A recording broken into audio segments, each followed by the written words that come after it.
Answer to the first question.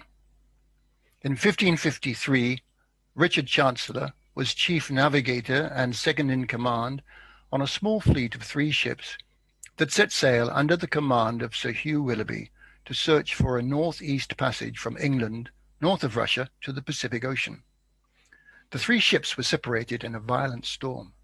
Willoughby, with 2 ships, sailed east and discovered Novaya Zemlya, but died during the winter with all his men on the Kola Peninsula.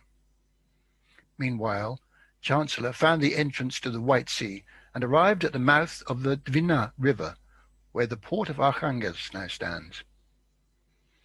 When Tsar Ivan the Terrible heard of Chancellor's arrival, he immediately invited him to visit Moscow for an audience at the royal court. Chancellor made the journey of over 600 miles to Moscow by horse-drawn sleigh through snow and ice-covered country.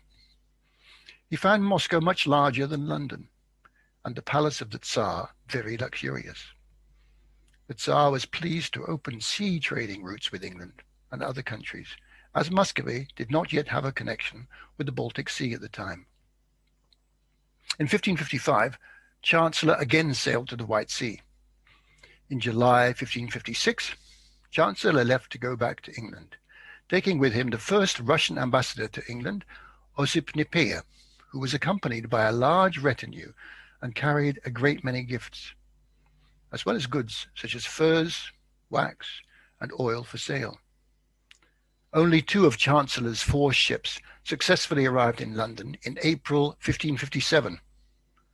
Chancellor himself lost his life on the journey.